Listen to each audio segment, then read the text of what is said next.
नमस्कार, मैं हूं आशीष अग्रवाल और आप देख रहे हैं एएनबी न्यूज। शुरुआत करेंगे खास कार्यक्रम मुद्दे की। कर्नाटक में जीत के बाद कांग्रेस ने आगामी विधानसभा चुनावों और अगले आम चुनाव को लेकर कुछ अहम फैसले लिए हैं। इन पर पार्टी में भी सहमति बनती हुई दिखाई दे रही है। अब बस पार्टी की संचालन समिति में मोहर लगना बाकी है। 2024 के लिए विपक्ष को एकजुट करने का खाका तय कर लिया गया है। कांग्रेस विपक्षी एकता के लिए तैयार है, लेकिन 350 से कम सीटों पर कांग्रेस चुनाव नहीं लड़ना चाहती। जानकारी के अनुसार पार्टी ने इसकी जानकारी विपक्षी दलों को एकजुट करने में लगे मित्र दलों को भी दे दी है। इसे लेकर बिहार के मुख्यमंत्री नीतीश कुमार की पहल पर विपक्ष को एकजुट करने की तैयारी है। इसे लेकर पहले 12 जून को पटना में बैठक रखी गई थी। हालांकि राहुल और खड़गे की व्यस्तता के चलते फिलहाल बैठक को टाल दिया गया है। बता दें कि जिस तरीके से विपक्ष रणनीति तैयार कर रहा है, उससे लगता है कि 2024 में विपक्ष बीजेपी का किला भेदने में शायद कामयाब हो जाए, लेकिन कांग्रेस 350 से कम सीटों पर चुनाव लड़ने के लिए तैयार नहीं है, जिससे विपक्षी एकता कहीं ना कहीं अभी संशय में दिखाई दे रही है। लेकिन 2024 के चुनावों में बीजेपी का मोदी मैजिक चलेगा या फिर विपक्षी एकता की ताकत, ये देखने वाली बात होगी।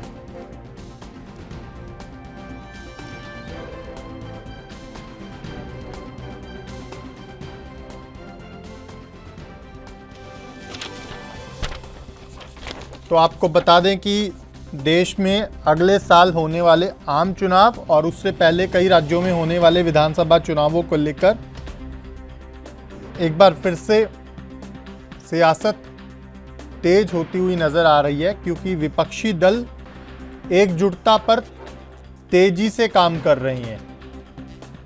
इसी बीच कांग्रेस ने आंतरिक स्तर पर खाका तय कर लिया है एकजुटता का।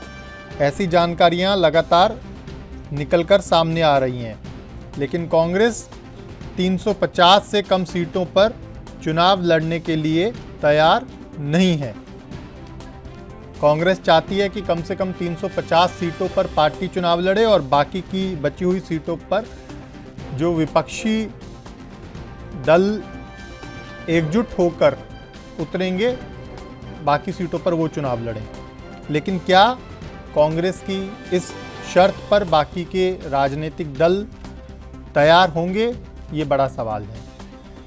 नीतीश कुमार लगातार विपक्षी एकता के संदर्भ में मुलाकातें कर रहे हैं, चाहे अरविंद केजरीवाल की बात हो, शरद पवार की बात हो, उद्धव ठाकरे की बात हो। तमाम जितने भी गैर बीजेपी राजनीतिक दल हैं, नीतीश कुमार उनसे लगातार मुलाकात कर रहे हैं।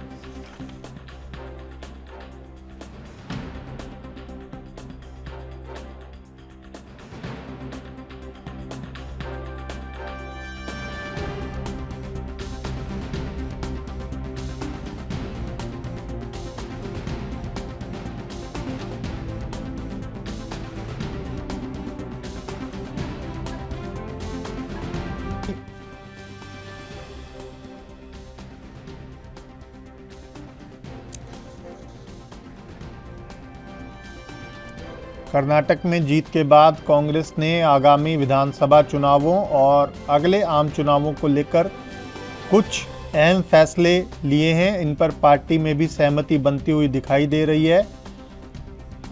अब बस पार्टी की संचालन समिति में मोहर लगनी बाकी है। 2024 के लिए विपक्ष को एकजुट करने का खाका भी लगभग तय कर लिया गया है।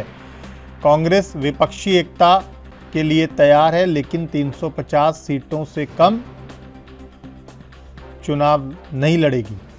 जानकारी के अनुसार पार्टी ने इसकी सूचना विपक्षी दलों को एकजुट करने में लगे सियासी मित्रों को भी दे दी है, जिसके बाद बिहार के मुख्यमंत्री नीतीश कुमार की पहल पर विपक्ष को एकजुट करने की तैयारी जो की जा रही है, उसी को लेकर अब तमाम सियासी दल अपनी रणनीति भी बना रहे हैं। बता दें कि जिस तरीके से विपक्ष रणनीति तैयार कर रहा है, उससे लगता है कि शायद 2024 में विपक्ष बीजेपी का किला भेदने में कामयाब हो पाए। लेकिन कांग्रेस की शर्त क्या बाकी के राजनीतिक दलों को स्वीकार होगी, ये बड़ा सवाल है। और उससे भी बड़ी बात यह कि क्या 2024 के चुनावों में बीजेपी का मोदी मैजिक चलेगा या फिर विपक्षी एकता की ताकत देखने को मिलेगी, ये बड़ी बात रहेगी।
चलिए फिलहाल एक छोटा सा ब्रेक, जल्द लौट रहे हैं।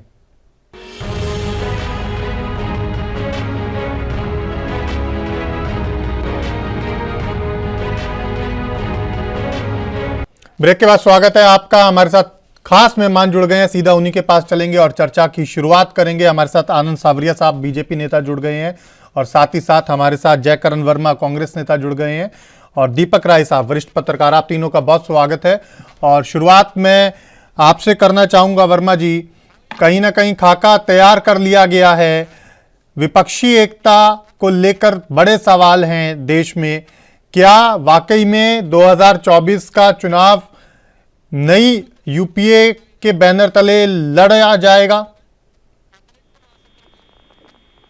आशीष जी, देखिए जिस प्रकार से आज पूरे देश का माहौल है, भारतीय जनता पार्टी व मोदी जी ने जिस प्रकार से देश से वादा करने का काम किया जी, और उन वादों पर कहीं से भी 1% भी काम नहीं हो पाया जी। उस लिहाज से देश की जनता अब मोदी सरकार से छुटकारा चाहती जी। है। रही बात विपक्षी एकता की, तो हमारा जो गठबंधन हुआ है वो हमारा गठबंधन जनता से हो चुका है। उसका शुरुआत कर्नाटक से आप लोगों ने देख लिया होगा।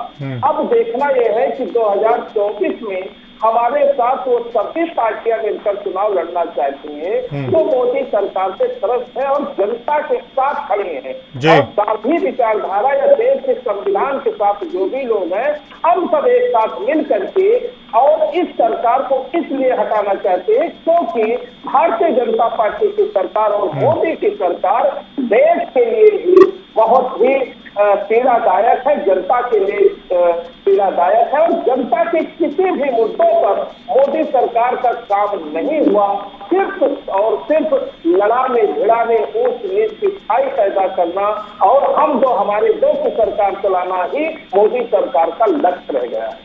ठीक है, लेकिन कहीं ना कहीं जो आज का हमारा मुद्दा है उसमें बड़ा सवाल विपक्षी एकता से जुड़ा हुआ है और उसमें सबसे बड़ी कहीं ना कहीं जो राजनीतिक पार्टी है वो कांग्रेस है, क्योंकि कांग्रेस नेतृत्व करती रही है यूपीए का। और ऐसे में सवाल ये खड़ा होता है कि कांग्रेस शर्त रख रही है 350 सीटों की, क्या बाकी के राजनीतिक दल मानेंगे? और जो आपकी दूरियां सीधे तौर पर सियासी तौर पर दिखाई दे रही हैं ममता बनर्जी के साथ और बाकी के राजनीतिक दलों के साथ, केसीआर की बात कर लीजिए, तो क्या आपकी ये सियासी दूरियां चुनाव से पहले खत्म हो पाएंगी? मैं ऐसे कि देखिए, हमारे किसी से भी सियासी दूरियां नहीं है। दूरियां उन्हीं से है जो direct indirect Bharatiya Janata party के साथ डर बस खड़े हुए हैं। और बाकी वो सारे दल हम सब एकजुट होकर इस देश से मोदी सरकार को हटाएंगे, क्योंकि वो सारे विचारधारा एक ही है। वो कांग्रेस की विचारधारा हो या हमारे सहयोगियों की विचारधारा हो या आज जो हमारे सहयोगी नहीं भी रहे हैं वो भी हमारे साथ, हम उनके साथ मिलकर लड़ना चाहते हैं, क्योंकि उनको अब आभास हो गया है कि मोदी सरकार किसी भी एंगल से देश के हित में नहीं है। इसलिए हम संविधान और गांधी विचारधारा और जिस देश के सजाए सवार में रखने की चाहत रखने वाले जो भी दल हैं, हम सब मिलकर के इस देश में एक नई सरकार का गठन करेंगे जिससे देश का उत्थान और ज्यादा हो सके। ठीक है आनंद जी, विपक्ष एकजुट होने की तैयारियों में है, बीजेपी के लिए कितना चुनौतीपूर्ण रहेगा? क्योंकि इस बार 10 साल की कहीं ना कहीं एंटी इनकम्बेंसी भी होगी सरकार की, भले ही प्रधानमंत्री मोदी की ना हो लेकिन सरकार की तो होगी ना। तो कितना चुनौतीपूर्ण रहेगा 2024 का चुनाव? देखिए आशीष जी, मैं ये कहना चाह रहा हूँ स्टेट वे कि हमारे लिए कोई चुनौती विपक्ष नहीं दे सकता। अभी मैं वर्मा जी को सुन रहा था, इन्होंने तो अपोजिशन को बिल्कुल नकार दिया कि इनका गठबंधन तो जनता के साथ हो चुका है। ये वर्मा जी अभी आपके टेलीविजन चैनल पे कह रहे थे, इनको किसी विपक्ष पार्टी की जरूरत नहीं है। और वही बात राहुल गांधी जी ने विदेशी धरती के ऊपर कल कहा है कि जो भी कुछ अपोजिशन यूनिटी हो रही है वो एनफ नहीं है मोदी को हराने के लिए। उसके लिए हमें तालमेल करना पड़ेगा। और तालमेल कहाँ से सीखेंगे? भारत जोड़ो यात्रा जो मैंने करी थी, मतलब राहुल गांधी जी कह रहे हैं कि जो मैंने किया था भारत जोड़ो यात्रा के बीच में, अपना सारा बखान उन्होंने किया। जैसे कांग्रेस कहती है कि मैं सबसे बड़ी पार्टी हूँ और उधर ममता जी कह रही है कि 200 से ज्यादा नहीं लड़ोगे, और कांग्रेस ने कह दिया हम 365 पे लड़ेंगे। तो देखिए विरोधाभास तो यही आ गया। उधर से केसीआर जी जिन्होंने पहले झंडा उठाया था सारी अपोजिशन पार्टी को इकट्ठा करने का, उन्होंने कल ही स्टेटमेंट दिया है कि ये जो मॉडल बनाया है, मॉडल बन रहा है 2024 का, कि मोदी के अगेंस्ट जहर बोलो, बीजेपी के अगेंस्ट जहर बोलो, वो काम नहीं चलेगा। केसीआर ने बड़े क्लियर तरीके से कह दिया कि जो मेरा मॉडल डेवलपमेंट का है वो 2024 में लेके आ जाना चाहिए। अब ये विपक्ष पार्टियां जो भी 22, 23, 28, 29 इकट्ठी होने की कोशिश कर रहे थे, मैं आपके ध्यान में ला देना चाह रहा हूँ। तब अरविंद केजरीवाल ने अपने अध्यादेश के बारे में कहा कि हम सब इकट्ठे हो कहीं गिव एंड टेक करेंगे, तो उनके सौरभ भारद्वाज ने राहुल गांधी जी को कहा है कि राष्ट्र के लिए गिव एंड टेक, गिव होता है, टेक नहीं होता। तो सारा मकसद ये है कि कांग्रेस पार्टी अपने आप को सुप्रीम कह करके एक ग्राउंड बनाना चाहती है कि राहुल गांधी जी को प्राइम मिनिस्टर पोस्ट के लिए खड़ा कर दे। तो हमें तो बड़ा अच्छा लगता है। और देखिए यूनिटी की बात तो यही निकली, इन्होंने नीतीश कुमार जी ने सारे भारतवर्ष में भ्रमण करके सबसे मिलकर के 12 जून की डेट रखी और अब वो जून की डेट पोस्टपोन हो गई है। क्यों हो गई है? क्या उनको पता नहीं था कि राहुल गांधी जा रहे हैं इंग्लैंड में और वहां जहर घोलेंगे भारत की पॉलिटिक्स? देखिए, भारत की जनता पूरी जागरूक है। वो जानती है कि कोई नेता बाहर जाकर के भारत की तौहीन करता है और उसको इलेक्शन, जनता को एक ही बार 5 साल में टाइम मिलता है, उसका जवाब वो राहुल गांधी जी को देंगे आने वाले समय में। तो ये मैं कहना चाह रहा हूं कि विपक्ष पार्टी एक ढकोसला है जो ये करना चाहते हैं। तो जब तक इनकी मीटिंग होगी आपस में ही लड़ लेंगे। ममता जी का और कांग्रेस का हो चुका है, आम आदमी पार्टी और कांग्रेस का हो चुका है, केसीआर जी ने कह दिया है। अब जो विपक्ष की पार्टियां हमारे एनडीए से बाहर है वो सोच रहे हैं कि भारत का भविष्य अगर कोई है तो वो जनता पार्टी, भारतीय जनता पार्टी और नरेंद्र मोदी जी के नेतृत्व में है। वो हमसे आगे बात करना चाह रहे हैं। टीडीपी के नेता हमारे पास आके बातचीत करना चाहते हैं। तो आने वाले समय में 2024 में हम 300 प्लस से सीट से फिर सरकार बनाएंगे और चर्चा को आगे बढ़ाएंगे कि क्या वाकई में विपक्षी एकता के सामने ये चुनाव बीजेपी के लिए बड़ी चुनौती साबित होगा। 3 खास मेहमान हमारे साथ जुड़े हुए हैं, उन्हीं के पास चलेंगे और चर्चा को आगे बढ़ाएंगे। आपको बता रहे हैं कि विपक्षी एकता को लेकर लगभग खाका तय होता हुआ नजर आ रहा है, लेकिन सहमति कितनी बनेगी इस पर अभी सवाल बरकरार हैं। सूत्रों का कहना है कि कांग्रेस ने 350 सीटें कम से कम लड़ने के लिए कहा है, लेकिन बाकी के राजनीतिक दल क्या इस पर राजी होंगे, ये बड़ा सवाल है। टीएमसी, आम आदमी पार्टी, एनसीपी और अन्य राजनीतिक दलों का क्या स्टैंड होगा जो बीजेपी के खिलाफ चुनाव मैदान में उतरेंगी, क्योंकि कांग्रेस नहीं चाहती कि 350 सीटों से कम वो चुनाव लड़े। हालांकि नीतीश कुमार लगातार विपक्षी एकता के लिए देश के अलग अलग हिस्सों में तमाम गैर बीजेपी राजनीतिक दल के नेताओं से मिल रहे हैं, लेकिन क्या ये प्रयास कोई रंग ला पाएंगे, इस पर प्रश्न बरकरार है। हालांकि दूसरी तरफ बीजेपी अपनी जीत का दावा कर रही है और विपक्षी एकता यदि हो भी जाती है उसके बावजूद भी बीजेपी यही दावा कर रही है कि इस चुनाव में 2024 के आम चुनाव में बीजेपी को टक्कर देना विपक्ष के लिए इतना आसान नहीं होगा,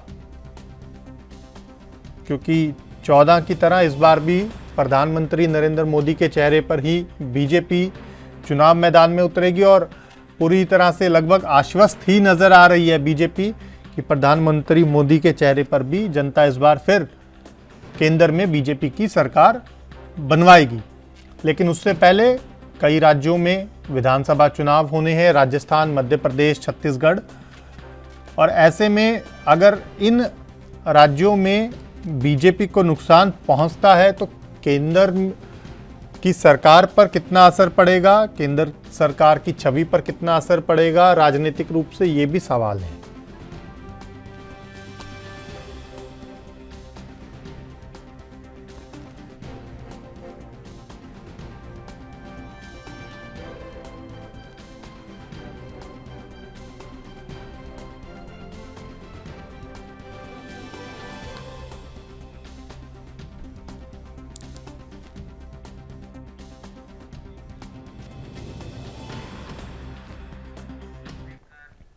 तीन खास मेहमान हमारे साथ जुड़े हुए हैं, सीधा उन्हीं के पास चलेंगे और चर्चा को आगे बढ़ाएंगे। दीपक जी, आपके पास आऊंगा। जिस तरह से कांग्रेस ने कहीं ना कहीं अंदरूनी स्तर पर इच्छा जता दी है कि 350 सीटों से कम चुनाव नहीं लड़ेगी पार्टी, और ऐसे में क्या लग रहा है आपको कि जो अन्य राजनीतिक दल हैं, आम आदमी पार्टी की बात कर ली जाए, टीएमसी की बात कर ली जाए, एनसीपी की बात कर ली जाए, या ठाकरे शिवसेना की बात कर ली जाए, या जो भी बाकी के गैर बीजेपी राजनीतिक दल हैं, क्या वो राजी होंगे? क्योंकि सीधे तौर पर अगर कांग्रेस 350 सीटों पर चुनाव लड़ती है तो कांग्रेस कहीं ना कहीं यही चाह रही है कि नेतृत्व नए गठबंधन का कांग्रेस ही करे। जी आशीष जी, आपने सही कहा। देखिए, सबसे बड़ी चीज विपक्ष जो बोल रहा है जी, दोनों में बहुत अनम्यूट करवाइए। अभी कांग्रेस जो है वो ये कह रही है कि नहीं, विपक्षी एकता पूरी तरह एकता बनी हुई है जी, और भी विपक्षी जो पार्टियां वो भी करेंगे हम पूरी तरह से एक तरह से मजबूत हैं, एक हैं, सब कुछ है। लेकिन देखिए, जो जिस तरह की बातें निकल के सामने आ रही है, अब कांग्रेस कह रही है कि इससे ही हम 350 सीटों पर लड़ेंगे, तो इससे भी अब विपक्ष की और पार्टियां तो सहमत नहीं होगी। इससे देखिए, जितनी विपक्षी पार्टियां सभी एक तरह से अपने सभी अलग अलग पार्टियों के अलग अलग एजेंडा है जी, तो वो एक कैसे हो सकते हैं? जनता ये चीज सब कुछ देख रही है।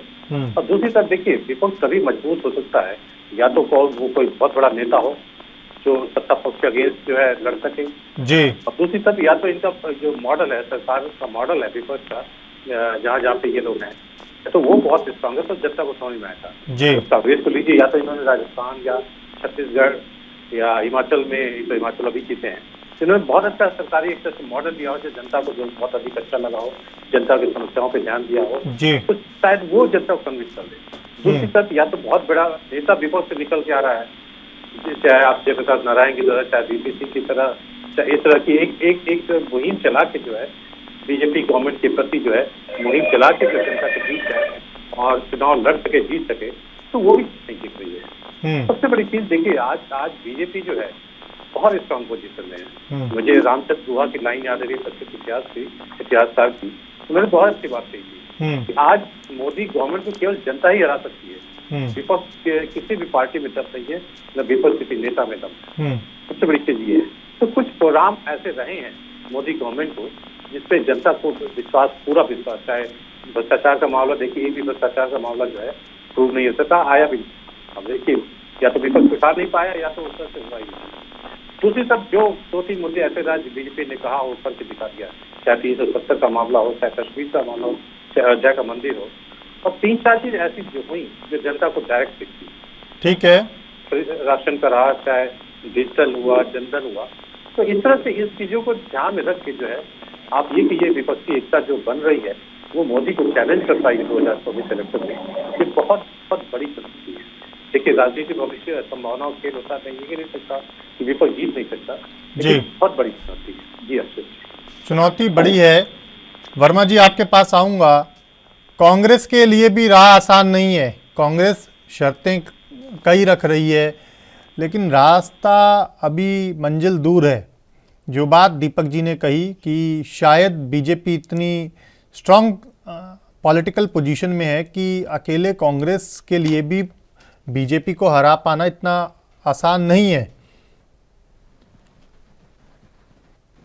आशीष जी, अभी दीपक जी का जो कहना था ठीक कहा उन्होंने कि भारतीय जनता पार्टी इतनी मजबूत है कि उसको किसी भी प्रकार से हराना मुश्किल है। तो क्या ये माना जाए कि अगर वो इतनी मजबूत है और देश के साथ वो ऐसा कार्य करेगी कि देश हमारा गर्त भी चला जाए, देश के रोजगार की बात नहीं करें, मोदी जी कभी किसानों की बात नहीं करेंगे, महिला सुरक्षा की बात नहीं करेंगे, संविधान की धज्जियां उड़ाते चले जाएंगे, वो सिर्फ इसलिए कि उनकी स्थिति बड़ी मजबूत है, उनको जनता का समर्थन है। मैंने पहले ही कह दिया आशीष जी कि आज देश की जनता के साथ विपक्षियों का भी और कांग्रेस का गठबंधन हो चुका है। मोदी जी के इन सारे कृत्यों से जनता भलीभांत अवगत हो चुकी है, जनता को बताने की जरूरत नहीं है। जनता जानती है कि आज जब उसकी बेटियां जंतर मंतर पर न्याय की भीख मांग रही है और मोदी जी के कानों तक उनकी खबर नहीं पहुंचती, तो जनता ये भी जानती है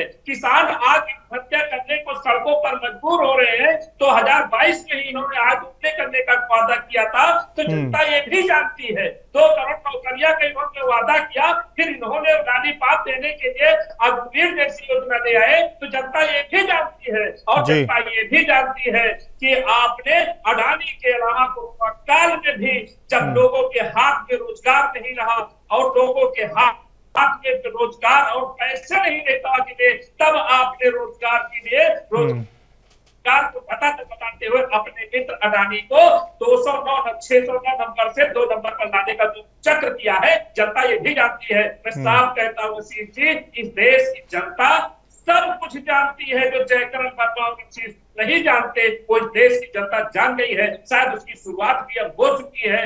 हमारे आपके कहने से नहीं, जनता ने मन बनाया है कि 2024 में इस सरकार को बदलना ही होगा।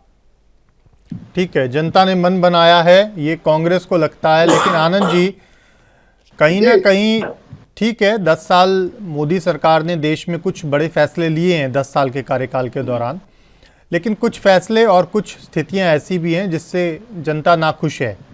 आप महंगाई की बात कर लीजिए, आप बेरोजगारी की बात कर लीजिए, आप कहीं ना कहीं जीडीपी की बात कर लीजिए। ऐसी जो कई स्थितियां हैं, इसमें जनता को आप कैसे चुनावों के दौरान आश्वस्त करेंगे कि ये रिपीट नहीं होगी? क्यों जनता 2024 से अगले कार्यकाल के लिए बीजेपी को वोट दे? देखिए आशीष जी, अभी दीपक रॉय जी ने बड़े सुलझे हुए तरीके से आपके चैनल पे कांग्रेस को मैसेज दे दिया कि जनता जनार्दन सुप्रीम होती है। और जैसे वर्मा जी कह रहे थे कि जनता जानती है, सब कुछ जानती है। जी वर्मा जी, वही तो मैं कह रहा हूं कि भारतवर्ष की जनता जो इलेक्टोरल है, जो सरकार बनाने के काबिल होती है, वो जानती है कि जयचंद कौन है। विदेशी जमीन पे जाके भारतवर्ष का तौहीन कौन कराता है। और जनता जानती है कि भारतवर्ष के जब प्रधानमंत्री जाते हैं तो उनको लोग बोस कहते हैं। और जनता जानती है कि उनका चुना हुआ नुमाइंदा अमेरिका में जाकर के सीनेट की यूनाइटेड जो असेंबली है उसको करेगा, तो इज्जत भारतवर्ष की बढ़ती है। जनता जानती है, मैं आपकी बात से सहमत हूँ। कुछ कोताही, कुछ परेशानियां जनता को सहनी पड़ी है, लेकिन जनता जनार्दन जो है वो अपने आप को भारतवर्ष से ऊपर नहीं समझती। जनता जनार्दन जो 90 करोड़ लोग वोटर्स है, उन्होंने मन बनाया है कि अगर कोई पार्टी अपने देश के बारे में सोचती है तो वो भारतीय जनता पार्टी है, और वो मोदी जी के नेतृत्व में है। जो सिर्फ आज मैं ये वर्मा जी से पूछना चाहता हूँ कि आज अगर डिफेंस का जो हमारा इंडिया जो प्रोडक्शन है वो 1 लाख करोड़ से ज्यादा बढ़ गया। आज जो सड़कें बन रही हैं, आज जो वंदे भारत चल रही हैं, आज जिस तरह से जनधन हो रहा है, जिस तरह से जनता के फायदे के लिए शौचालय दिए गए, जिसका कि ये मजाक उड़ा रहे थे, जिस तरह से जनधन करके इतने करोड़ खाते खोले गए, जिस तरह से लोगों को ग्रामीण आवास रहने की जगह मिली, जनता जनार्दन बहुत अच्छी तरह से जानती है। कोरोना के टाइम जब कांग्रेस बिल्कुल बैठी हुई थी, ठीक है, ये कह रही महंगाई पर भी कुछ बोल दीजिए आनंद जी। महंगाई पर नहीं, महंगाई है, हाँ, महंगाई है, बट जीडीपी, पेट्रोल डीजल के दामों पर कुछ बोल दीजिए, गैस सिलेंडर के दामों पर कुछ बोल दीजिए। आशीष जी, मैं नहीं कह रहा, ये स्टर्नले एक जो फाइनेंशियल एक्सपर्ट है बाहर अमेरिका का, उसने कहा है कि ड्यूरिंग भारत की जनता क्या कह रही है वो भूल गए? नहीं, वो भारतीय जनता पार्टी को तो मैं कह रहा हूँ, भारतीय जनता पार्टी की नहीं, भारत की जनता की बात कर रहा हूँ मैं, भारत की जनता की बात कर रहा हूँ आशीष जी। जनता जानती है कि जो पैसा इस वक्त वो उनकी जेब से निकल के जा रहा है, वो किसी कांग्रेसी या किसी एक राजघराने के साथ नहीं जा रहा, वो सड़कों पे जा रहा है, वो इंफ्रास्ट्रक्चर पे जा रहा है, वो डिफेंस प्रोडक्शन पे जा रहा है। तो ये भारत की जनता जानती है कि कौन पार्टी देश के बारे में काम करती है और कौन पार्टी सेल्फ के बारे में बात करती है। वर्मा जी ने सही कह दिया। महंगाई के लिए क्या एक्शन प्लान है आनंद जी? सवाल ये है, देखिए मैं आशीष जी, मैं कह रहा हूँ, मैं महंगाई को मान रहा हूँ, मैं जीडीपी का जवाब मैंने दे दिया है कि हमारी जीडीपी की ग्रोथ सारे दुनिया में सबसे ज्यादा ग्रोथ है। और जो महंगाई, जो एक आम आदमी की पार्टी की जेब से जो पैसा, अभी आपने पेट्रोल की बात करी, अभी आपने खाने की बात करी, जो महंगाई है वो जो पैसा सरकार के पास कोई नोट छापने की मशीन नहीं होती है, वो आपका और मेरा पैसा लेकर के ही डेवलपमेंट कर रही है। भारतवर्ष का जो डेवलपमेंट आज अगर कहा जाता है, आज अगर हमारे पासपोर्ट की कीमत इतनी ज्यादा हो गई है कि जब भी इंडिया पासपोर्ट देखते हैं तो सारे लोग उसको सलाम करते हैं। तो ये जनता का कंट्रीब्यूशन है। महंगाई पे सिर्फ 100 यूनिट बिजली के पीछे और कुछ चीजों के पीछे भारतीय जनता जो है बिकेगी नहीं। आने वाले से 2024 में वो पूरे बहुमत से फिर सरकार बनाएगी।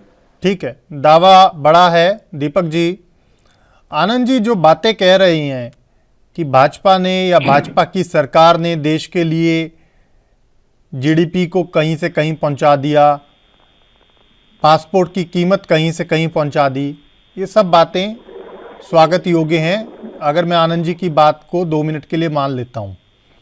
लेकिन फिर जनता ने हिमाचल से क्यों सत्ता से बाहर कर दिया, कर्नाटक से क्यों सत्ता से बाहर कर दिया, क्यों एमपी में इनकी सरकार बहुमत नहीं ला पाई? ये भी बड़े सवाल हैं, कैसे देखते हैं आप? जी देखिए आशीष जी, आज सबसे भारतीय राजनीति सबसे बड़ी त्रासदी है। जो मेन समस्या जनता इसमें दूर रही है वो ना विपक्ष मानने को तैयार है ना सत्ता पक्ष मानने। सत्ता पक्ष पूछिए तो घुमा रहता है हमारे figure 5 trillion economy, 5th world की इकॉनमी, जीडीपी बढ़ रही, सब कुछ बढ़ रहा, फिर महंगाई क्यों नहीं घट रही, बेरोजगारी क्यों नहीं बढ़ रही? इस पे कोई जवाब नहीं देता है। जब भी आप महंगाई की बात ये बोलते हैं ना, हमारे आप डेटा गिना रहे, डेटा बहुत अच्छा है। करोड़ का ऑयल के आप दाम देख लीजिए ना कहाँ जा रहे हैं, और पेट्रोल डीजल के दाम देख लीजिए कहाँ जा रहे हैं आपके। जी जी जी, बहुत ही मतलब जैसे रशिया से इनका वो हुआ है, टाई अप हुआ है, तो काफी सस्ते दामों पे खरीद रहे हैं, इसका इम्पैक्ट नहीं पड़ रहा, तो उससे कोई जवाब नहीं देता। फिर ये डेटा पे ऐसे डेटा इनका बहुत अच्छा है, सभी लोग मानते हैं। 2014 से पहले तेल के दामों को लेकर बीजेपी कितने प्रदर्शन करती थी, मुझे आज भी ध्यान है। आपको शायद अगर वो तस्वीरें याद हों। नहीं, वो तो देखिए राजनीति करने आए वो करेंगे। सवाल ये है कि जो सत्ता पक्ष में तो अपने को डिफेंड करना होता है। नहीं, सबसे बड़ी चीज ये है कि इन लोगों को रिकॉग्नाइज करनी चाहिए। आज विपक्ष भी सत्ता, देखिए आज जनता जो है सत्ता पक्ष से अधिक विपक्ष से परेशान है कि जो सवाल उठना चाहिए था, जो लोगों को सड़क पे आना चाहिए था विपक्ष को, जनता की समस्याओं को लेकर, महंगाई हुई, बेरोजगारी हुई, शायद वो तो इफेक्टिव ढंग से नहीं उठाया जा रहा है। ये सत्ता पक्ष को हमेशा घुमा दे रहा है। हमारे तो बहुत अच्छे आंकड़े हैं, आप बताइए, वो तो छिप जाता है महंगाई बेरोजगारी, उनके पास जो छिपा देते हैं महंगाई बेरोजगारी। लेकिन सबसे बड़ी चीज जनता जिससे जूझ रही है उससे बात जरूर होनी चाहिए। बहुत अच्छे आंकड़े हैं आपके पास, 1.82 लाख करोड़ का जीएसटी है, सब कुछ है, लेकिन महंगाई कम क्यों नहीं हो रही है? किसी के हाथ में नहीं है। आप किसी नेता से पूछिए कि चावल दाल क्या रेट है, किस 6 महीने में क्या था, आज क्या है, किस तरह से ऊपर बढ़ रहा, किस तरह घट रहा, ये कोई बताने को तैयार नहीं है, क्योंकि किसी को मतलब ही नहीं। आप जितना चाहे दाम बढ़ा लो, कुछ भी कर लो, कोई रोकने वाला नहीं है किसी। सवाल है ये, जब तक चीज चलती रहेंगी कहीं कहीं जो है, या तो जनता खुद आवे सड़क पे, सब चीजें सुधरेंगी, और वही करना होगा, क्योंकि सत्ता पक्ष विपक्ष आज जो है दोनों एक तरह से कहीं के फेल्योर दिख रहे हैं दोनों पक्ष। जी हाँ दीपक जी, अभी आपने आंकड़ों की बात करी, मैं अभी ट्विटर पर जब कुछ डाटा चेक कर रहा था तब अचानक से जो ये रेल हादसा हुआ है उसको लेकर भी कुछ डाटास ट्रेंड कर रहे हैं कि कांग्रेस सरकार थी तो इतना रेशो था एक्सीडेंट्स का रेल के, और अब बीजेपी की सरकार है तब वही रेशो आधे से भी कम हो गया। ये डाटा पे तो आप खेल ले रहे हैं, ठीक है, लेकिन क्या आप ये भूल गए कितने लोग जान गंवा रहे हैं, कितने लोग परेशानी झेल रहे हैं? क्या सिर्फ डाटा को आगे करके, चाहे बीजेपी हो या कांग्रेस हो या कोई अन्य राजनीतिक दल हो, अपनी जिम्मेदारियों से बच जाएंगे आप? नहीं आदित्य जी, सही कहा। देखिए ये जो दुर्घटना हुई है, अभी जो जानकारी आ रही है निकल के, शायद उससे भी जांच पे वेट करना चाहिए, क्योंकि कुछ चीजें बड़ी डिस्टर्बिंग है। क्योंकि देखिए एक कंप्यूटराइज सिस्टम होता है, और जहाँ तक प्रिलिमिनरी रिपोर्ट आई है कि सिग्नल हुआ है, ग्रीन सिग्नल हुआ है, फिर उसको तुरंत चेंज कर दिया गया है। तो अगर ये तथ्य है तो कहीं कहीं तो गड़बड़ है। आप सिस्टम कुछ भी अच्छा हो, अगर उसमें रहने वाले जो मतलब जो उससे कार्यान्वयन पे आदमी है जिसकी रिस्पॉन्सिबिलिटी होती है, किसी ने अगर बदमाशी भी की है तब आप सिस्टम पे क्वेश्चन नहीं उठा सकते। हाँ, कहीं की सिक्योरिटी चूक हुई है कि कैसे चेंज किया गया। तो जहाँ तक इस दुर्घटना बात है, मैं तो कहता हूँ अभी जांच जो है पूरी होनी चाहिए, और सरकार को भी बहुत ही मतलब गंभीरता जांच करनी, कहीं कहीं इसमें गड़बड़ लग रहा है तो जांच होनी चाहिए। लेकिन जहाँ तक बात है, ये दुर्घटनाएं जो हो रही हैं शायद ये बहुत ही दुखद है और गंभीर भी है, और इसमें सत्ता पक्ष विपक्ष को भी, मैं तो बड़ा दुख हुआ कि विपक्ष का एक भी नेता वहाँ नहीं गया, क्योंकि देखिए आप विपक्ष में हैं लेकिन ये भारत सरकार की पार्ट है, सैलरी आपको सरकार से मिलती है, चाहे सांसद हो चाहे विधायक हो, तो इसमें कहीं राजनीति नहीं आनी चाहिए, पार्टी नहीं आनी चाहिए। विपक्ष को भी एक तरह से सभी नेताओं को हमें जाना चाहिए था। लेकिन मैं अभी भी कह रहा हूँ कि ये दुर्घटना जो है कहीं न कहीं एक तरह से साजिश की लग रही है, जिसे हमें जांच का वो करना चाहिए। बिल्कुल, ये कहीं ना कहीं घटना भी बहुत दुखदाई है। आनंद जी कुछ कहना चाह रहे हैं? आनंद जी।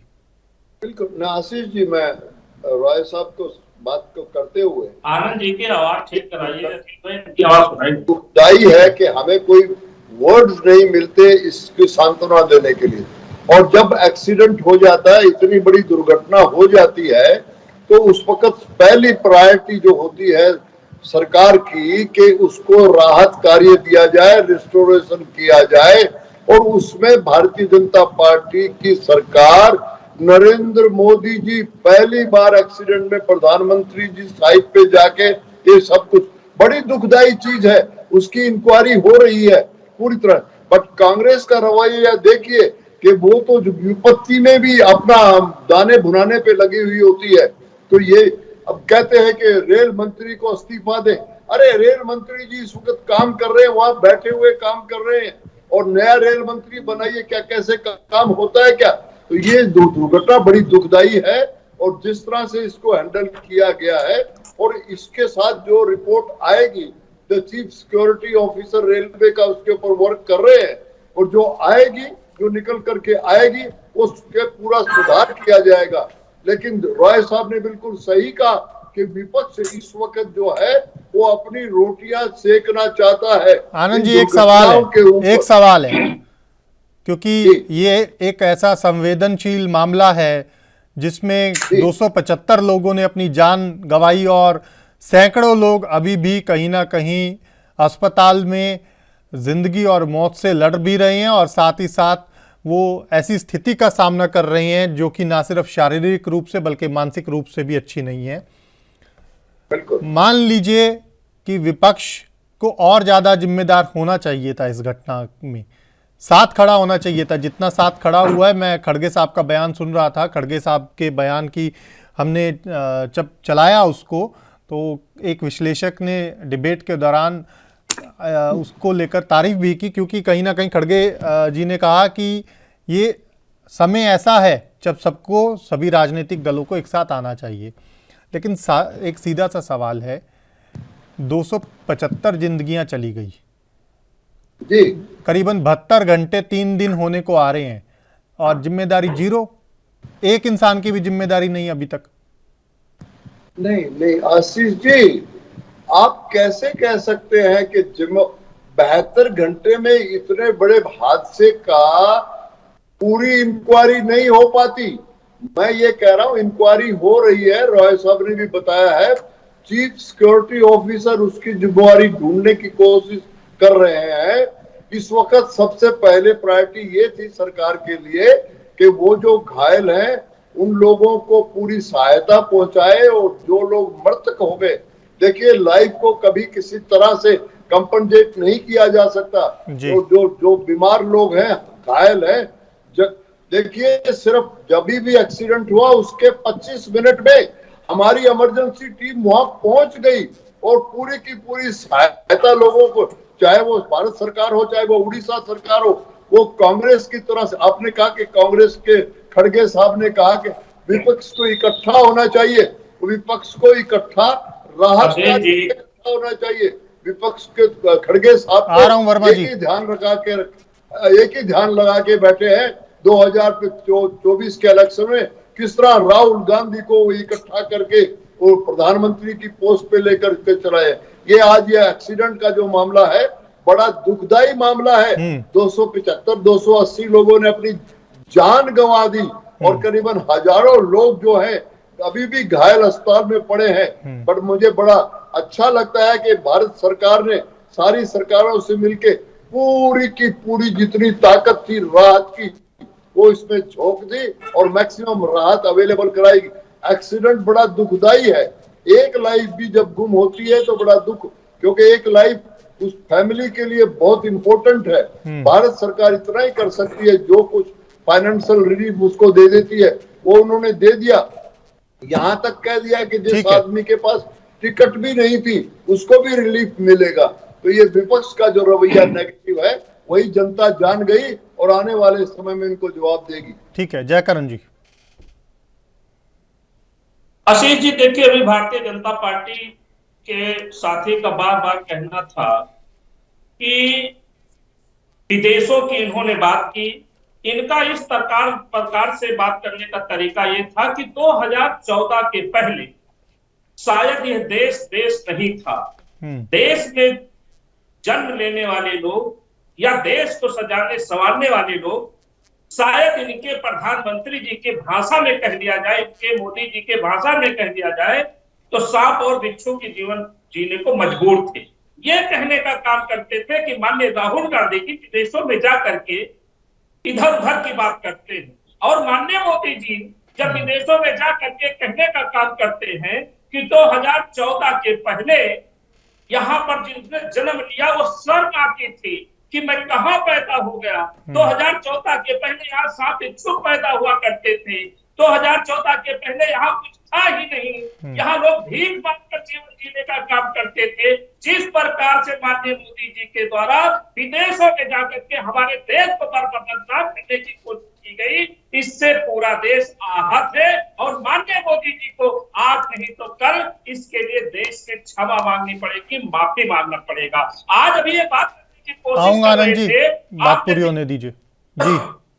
आशीष जी, कि आनंद जी का सही कहना था कि बार बार विपक्ष रेल का सवाल उठाता है। अरे क्यों नहीं उठाता है? जब रेल का किराया बढ़ाया जाता है तो मोदी जी कहते हैं कि रेल का किराया, प्लेटफार्मों का टिकट इसलिए बढ़ाया जाता है क्योंकि आपको अच्छी सुविधा दी जाएगी। अच्छी सुविधा इसलिए दी जाती है ताकि हमारे घर पर जाके लोग की जाने चली जाए, और जान चली जाती है तो क्या आपको वीडियो देखकर शर्म नहीं आती कि मृत आदमियों के, जिसके बेजान शरीर को किस प्रकार से इन्होंने टेम्पो में या अन्य गाड़ियों में किस प्रकार से ये फेंकने का काम कर रहे हैं, लादने का काम कर रहे हैं, जिससे देख कर मन दर्दित हो जाता है, दुखी हो जाता है।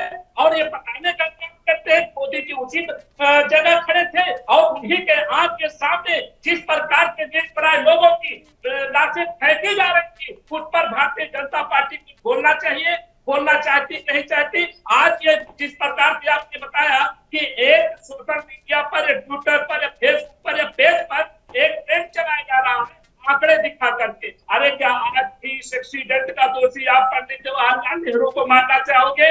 आप भी दोषी को दोष दे करके और अपने आप को किनारे कर देना चाहते हो? अरे आपके अंदर किसी भी चीज को, किसी भी संस्था को चलाने की हिम्मत और साहस नहीं है। आप सिर्फ जब कोई घटना हो जाती है आपकी लापरवाही के कारण, तो आप सिर्फ रोना रोते हो और आंकड़े देकर जवाब ले लेते हैं की कोशिश मत कीजिए। इस देश की जनता को मूर्ख मत समझिए। इस देश की जनता ने ही आपको वोट देकर सरकार बनाने का काम किया है। इस देश की जनता है, भगवान है, उसका निर्णय है आपको सड़कों पर लेना। आनंद जी जवाब दीजिए। वर्मा जी सुनिए, अभी आपने कहा कि भारतीय जनता पार्टी ये कह रही है कि 2014 से पहले भारतीय बहुत ही खराब जिंदगी जीते थे।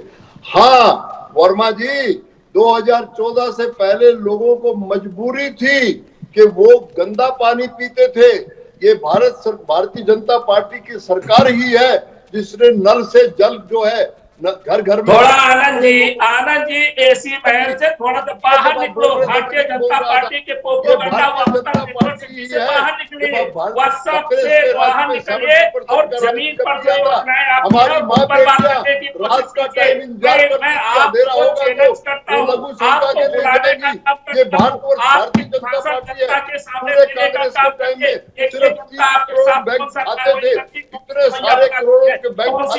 भारतीय जनता पार्टी के टाइम में गुजारे हैं। कांग्रेस ने भारतीय जनता को लूटने के सिवाय कुछ भी नहीं किया। और भारतीय जनता जो है वो पूरी समझदार है, उसने आपको जवाब दे दिया। 2019 में दे दिया, 2014 में दे दिया, 2024 में जवाब देगी। वर्मा जी आप कहीं ढूंढे से माइक्रोस्कोप में नजर नहीं आएंगे। भारत की जनता की बहन और बेटियां हमें आशीर्वाद देंगी, और आपके जैसे जो जयचंद है, जो फॉरेन कंट्री में जाके भारत सरकार की, भारत की बेइज्जती करता है, तो जीवन से अपनी सदस्यता गुम हो गई है। लेकिन भारत की बाहर जाकर के जितना गलत बयानी वो कर रहे हैं, भारत की सारी जनता बहुत समझदार हो गई है। आने वाले समय में कांग्रेस जो है उतार से भी नीचे आएगी, ये मैं कह देना चाह रहा हूँ। ठीक है आनंद जी, जयकरण जी, कहीं कोई ठीक है आनंद जी, जयकरण जी, ऐसे नहीं, ऐसे नहीं, ऐसे नहीं, ठीक है वर्मा जी, वर्मा जी सुन लीजिए, शर्म भी नहीं आती आप लोगों को, सुन लीजिए, ऐसे नहीं, आपको आनी चाहिए, कांग्रेसियों को शर्म आनी चाहिए। आपका राहुल गांधी फॉरेन कंट्री में जाकर के जयचंद का रोल करता है, आपको शर्म आनी चाहिए, कांग्रेसियों को शर्म आनी चाहिए, राहुल गांधी को शर्म आनी चाहिए, शर्म आपको आनी चाहिए। जनता बता देगी 2024 में किसको शर्म आनी चाहिए। आप ढूंढते रह जाओगे कांग्रेस को। अरे विपक्ष के नेता तो बन नहीं पाए लोकसभा में, बातें करते हो जो मैं समझ नहीं पाता हूँ, कर्म है नहीं, सिर्फ बैठ करके देश की जनता को गुमराह करते हो। ठीक है ऐसे नहीं, आनंद जी, आनंद जी, जयकरण जी रुक जाइए, ऐसे नहीं, दीपक जी आपके पास आऊंगा क्योंकि वक्त का अभाव है, वक्त का अभाव है। मैं चाहूंगा कि आप फाइनल कमेंट अपना दें और कंक्लूड करें अपनी बात को। आशीष जी, आपका आदेश हो तो मैं बाहर हो जाऊं, मुझे दूसरे पे बैठना। 5 मिनट का समय और चाहूंगा बस वर्मा जी आपका। दीपक जी। देखिए आशीष जी, सबसे बड़ी चीज जो है विपक्ष की एकता की बात हुई है 2024 इलेक्शन के लिए। मैं आज भी कहता हूँ देखिए, विपक्ष ऐसा कोई चीज है कि चुनाव में कुछ भी हो सकता है। अभी 1 साल का समय है, तो सबसे बड़ी चीज विपक्ष जो अगर एक आता है, अब सबसे बड़ी विचारधारा सेम होनी चाहिए, तभी आ सकता है। ये तो जो पीस वाइज जो विपक्षी एकता हो रही है, वो शायद बीजेपी को चैलेंज देने में बहुत मुश्किल, एक तरह से आप कहिए इम्पॉसिबल चीज है कि मोदी सरकार को चुनौती दे सकती है। जी ठीक है वर्मा जी।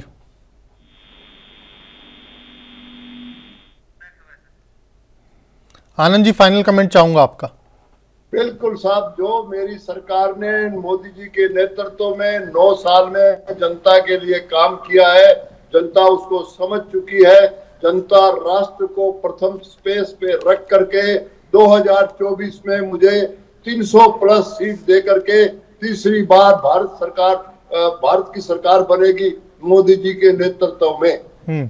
ठीक है, आपको कहीं ना कहीं भरोसा है। आनंद जी, आपने 300 सीटों का भरोसा तो कहीं ना कहीं जता दिया है कि आपको है कि 300 सीटें जनता देगी, लेकिन दीपक जी चलते चलते क्या वाकई में आपको आनंद जी का ये अनुमान लगता है कि कहीं ना कहीं जो विश्वास है ये पूरा हो पाएगा, जनता जनादेश दे देगी इस बार इतना? देखिए आशीष जी, हो सकता है, क्योंकि विपक्ष जो है जिस मुद्दे पे विपक्ष बीजेपी से लड़ना चाहता है उस पर शायद बहुत कमजोर है। अगर भ्रष्टाचार का मामला लीजिए तो जितने चाहे नीतीश कुमार, तेजस्वी यादव हों, अखिलेश यादव हों, आप चाहे केसीआर हों, और जैसे आप जो पवार साहब का भी जो एक तरह से हो रहा है, तो हर विपक्षी पार्टी इतनी कमजोर हो चुकी है कि शायद बीजेपी को कुछ भी सीट मिल जाए उससे आश्चर्यजनक नहीं होगा। 300 पार भी ये तो सकते हैं। तो इस बार कुछ भी हो सकता है, क्योंकि विपक्ष जो है काफी बिखरा हुआ है और विपक्ष की क्रेडिबिलिटी खत्म हो चुकी है। ये चीज बहुत बड़ी चीज है। आपकी पार्टी देखिए, आपके पे जो है 2 इनके मंत्री अंदर हैं और इतने संगीन आए वो लग रहे हैं आरोप लग, तो किस मुंह पे लेके जाएंगे 2024 इलेक्शन? तो शायद भ्रष्टाचार का मामला के अगर लेके जाते हैं तो उस मामले में तो बीजेपी शायद बहुत बहुत स्ट्रांग है, उस मुद्दे पर तो ये लड़ ही नहीं सकती। तो कुछ ऐसे मुद्दे पे हैं जहाँ पे सरकार बहुत कमजोर हो रहा है कि हाँ, महंगाई और बेरोजगारी को अगर ये सही ढंग से उठा लिए तो शायद बीजेपी जो है उससे जो है धक्का पहुंच सकता है। चलिए, बहुत शुक्रिया आप सभी मेहमानों का हमारे साथ चर्चा में जुड़ने के लिए। अभी के लिए मेरे साथ इतना ही। आप देखते रहिए ANB न्यूज़। नमस्कार।